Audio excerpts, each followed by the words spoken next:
reacción patriarcal tan virulenta creo que tiene que ver con el cuestionamiento que el feminismo ha hecho de los roles clásicos que nos fueron impuestos a modo de división de trabajo a lo largo de los tiempos. El feminismo también cuestiona la propiedad, y a mí esto me parece que establece un hilo de unión entre el patriarcado y el capitalismo, porque en la medida en que salimos de la reja, rompemos alguna de las celdas en las que estamos metidas, dejamos de tener propietario. La dominación de un sexo sobre otro tiene que ver con la propiedad, o mía o de nadie, ni siquiera tuya. Otro apunte: las feministas convertimos en demanda general la recuperación del derecho de las mujeres a decidir sobre nuestro cuerpo, ese mismo cuerpo que ahora quieren hacernos ver como mero envase para gestar o un artilugio sexual para ser usado y rápidamente olvidado. Yo creo que no podemos dejarnos confundir por los mensajes prefabricados para deconstruir a esa nueva mujer libre, con todos los derechos, incómoda para muchos, pero dispuesta a crecer sin límites hasta donde su interés y su capacidad le permitan. Mientras tanto, tenemos que mantener el estado de alerta. La pandemia feminicida hace que a cada momento muera una parte de nosotras como colectivo y hay que hacerla revivir. Ya sabemos que la violencia machista busca castigos ejemplares contra las mujeres libres o liberadas, pero es imprescindible que lo sigamos denunciando. Y aprovecho para eso esta reflexión final sobre esa muerte social que es el silencio impuesto por la ocultación de los valores feministas, incluso en personas de enorme relevancia pública. Fijaos el detalle de una entrevista que le hicieron a Mary Beard, la famosa historiadora y socióloga británica, cuando le dieron el premio Princesa de Asturias de Ciencias Sociales. Le preguntaba una periodista española, Rita Álvarez de Tudela, qué le gustaría ver en los próximos años. Mary Beard dice: me gustaría que las ventajas que trajo el feminismo se propagaran de forma más extensa. Tristemente aún creo que solo las mujeres más privilegiadas y con más recursos tienen la mayoría de los beneficios.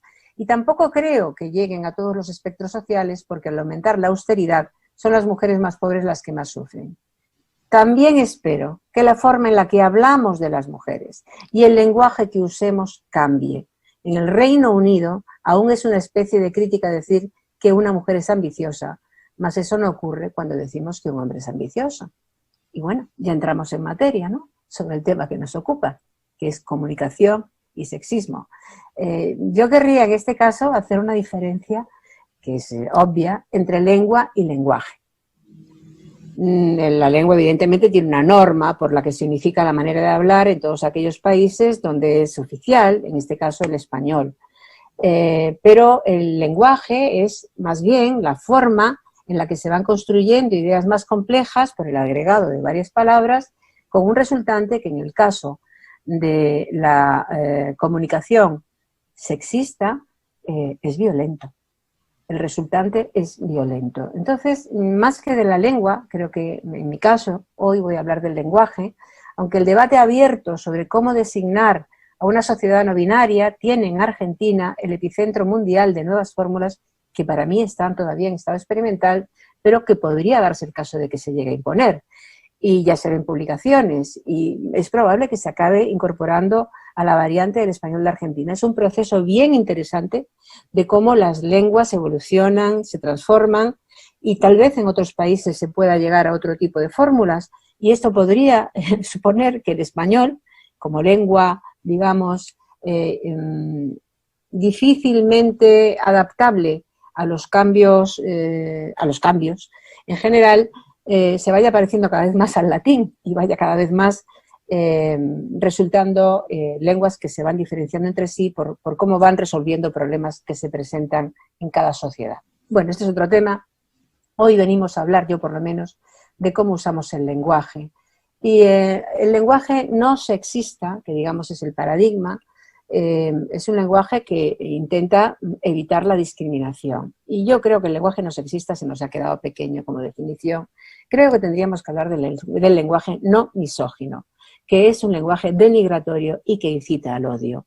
Lo digo en el sentido de que no solamente importa qué palabra usamos, qué si utilizamos más el plural femenino, el plural masculino o el neutro. Eso es importante, ese debate está abierto. Yo quiero poner el foco hoy sobre cómo lo femenino es usado en el lenguaje habitual para denigrar.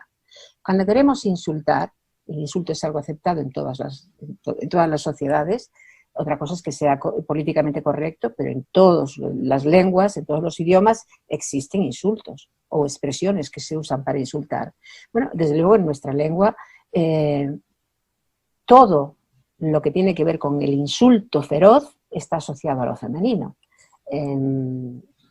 Y casi todo lo que tiene que ver con lo contrario está asociado a lo masculino. Yo creo que del lenguaje no sexista al lenguaje no misógino, a lo mejor podríamos dar incluso otro salto, quitar el no, quitar la negación y buscar una denominación en positivo que sería tan sencilla como hablar de un lenguaje justo. Un lenguaje correcto, no centrar la corrección únicamente en cuestiones más bien formales, sino en cuestiones de fondo, ¿no? Por cómo se usan las palabras, para colocarnos en casillas donde el insulto se nutre.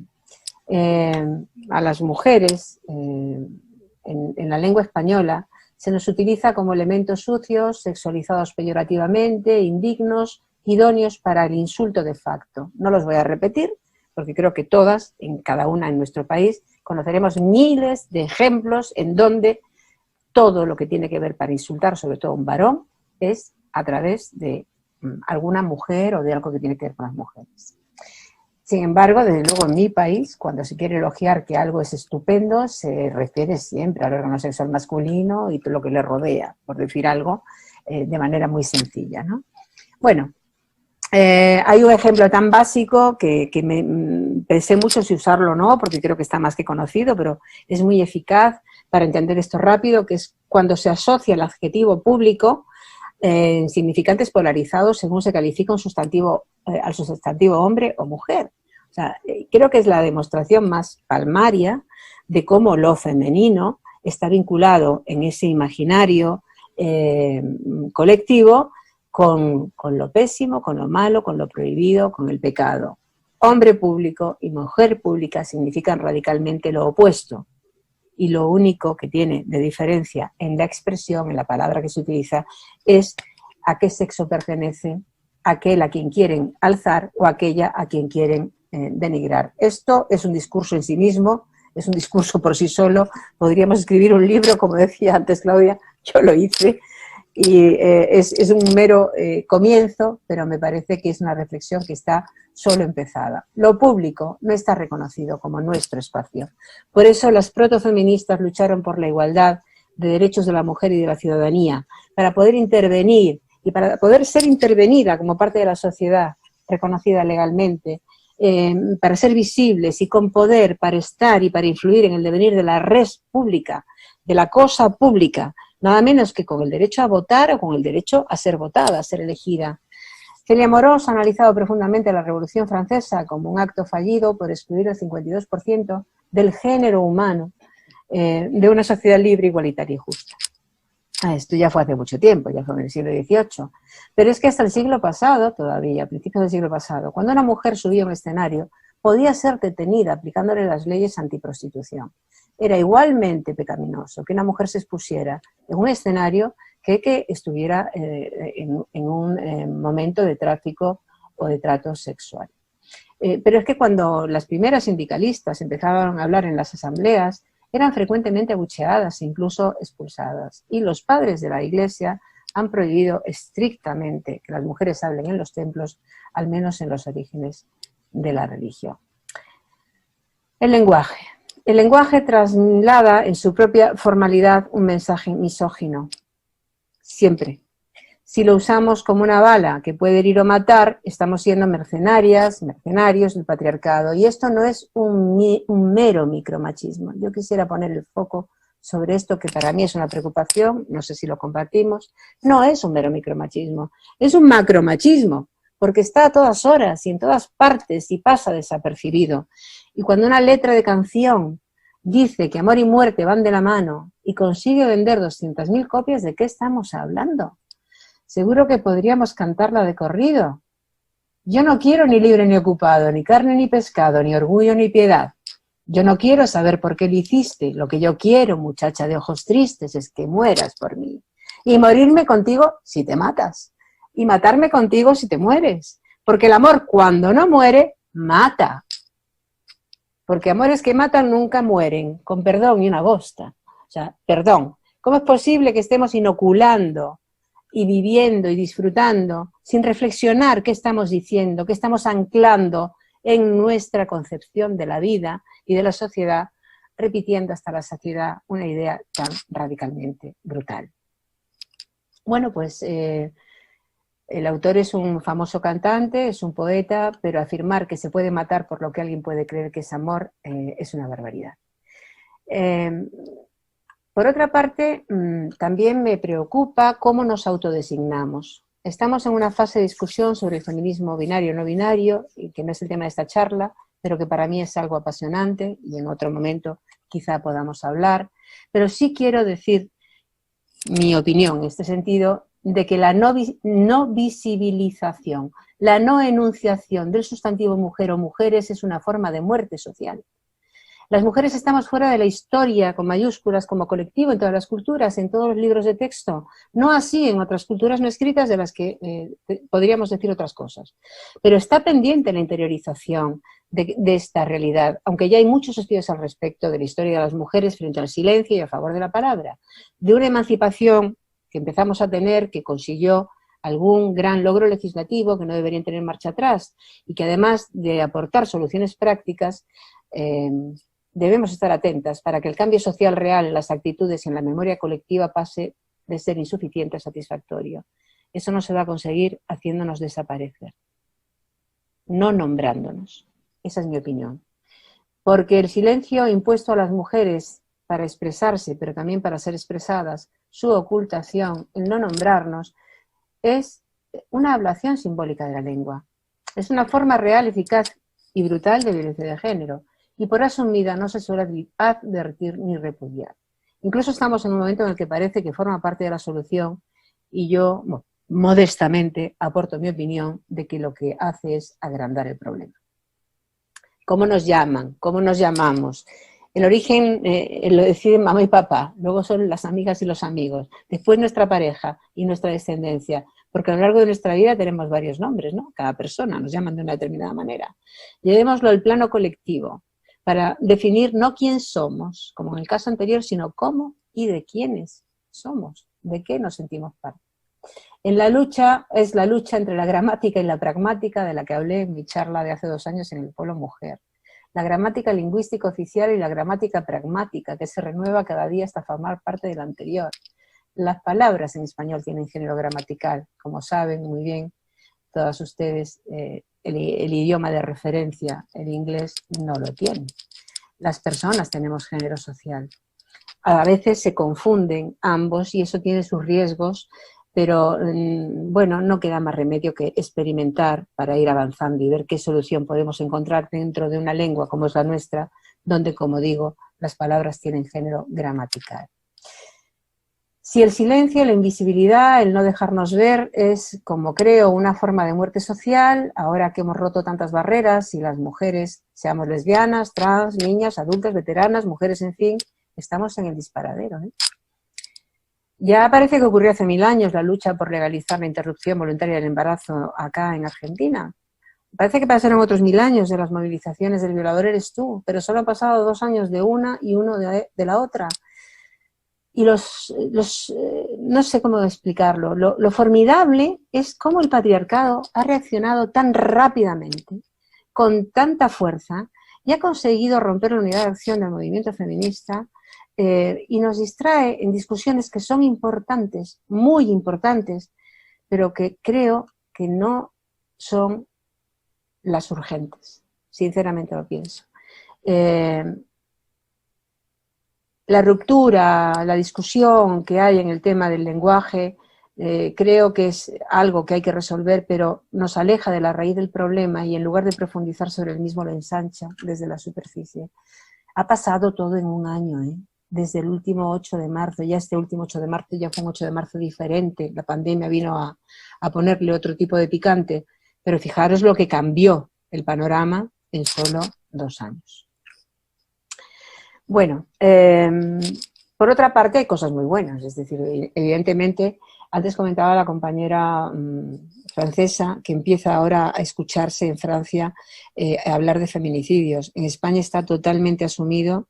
Costó un poquito de trabajo porque, como en todas partes, aquí se empezó hablando de violencia doméstica, luego de violencia de género, después de violencia machista. Todo eso sigue siendo violencia que puede terminar en feminicidio. No siempre la violencia, evidentemente, termina en feminicidio, pero el feminicidio es redondo, es rotundo, es etimológicamente intachable y hacía falta para contraponerlo a una, bueno, no, para ponerlo en el lugar de una expresión que no, ni siquiera se había imaginado, no estaba ni siquiera pensada. Lo más parecido, desde mi punto de vista, al fenómeno de la violencia de género y que más se acerca a lo que luego puede terminar siendo feminicidio es terrorismo machista, que es una expresión que estamos utilizando mucho las feministas españolas. Pero surgen, como digo, nuevos conceptos que intentan cambiar los vocabularios y transformar las ideas.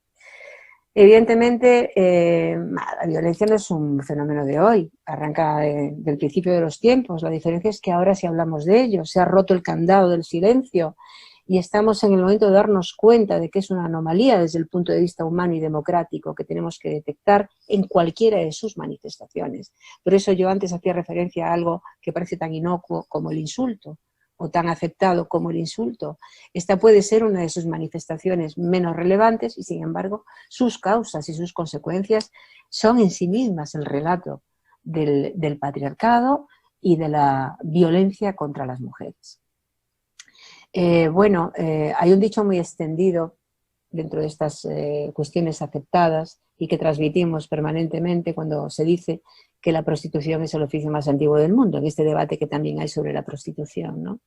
Y yo creo que hay mentiras que se aceptan como verdades, porque es evidente que la prostitución no es un oficio y sí una forma de explotación de mujeres por hombres, a veces por otras mujeres, proxenetas, pero además yo creo que lo más antiguo que existe en la humanidad en el terreno de las relaciones entre sexos es el feminicidio. El asesinato de la muerte de un ser humano, mujer, a manos de otro ser humano, varón, por razón de una división sexual de la sociedad. Feminicidio sí que es la situación, el caso, el fenómeno más antiguo del mundo, no la prostitución. La prostitución probablemente también, pero el feminicidio hay que retrotraerlo tanto como sea necesario para entenderlo, que aunque no pueden existir ni cómputos ni estadísticas históricos, desde luego es el hecho criminal más antiguo que existe. ¿Y por qué? ¿Por qué ocurrió? ¿Por qué razón? ¿Cómo es posible que seres humanos, que somos de todas las especies conocidas, quienes hemos desarrollado más la inteligencia y la convivencia, el diálogo, el lenguaje, códigos de comportamiento que dicen que la violencia no es compatible con la civilización y que precisamente nos diferenciamos con otros seres vivos o animales parecidos a nosotros que están en estadios inferiores porque somos capaces de racionalizar y de controlar impulsos que nos llevan a ese lugar? ¿Por qué existe la violencia contra las mujeres por el hecho de ser mujeres desde que tenemos noticia histórica de sociedades humanas? Bueno, tendremos que plantearnos que la lucha feminista o que las reivindicaciones feministas no son solo a favor de las mujeres. Yo creo que eso podría ser una idea que podríamos compartir.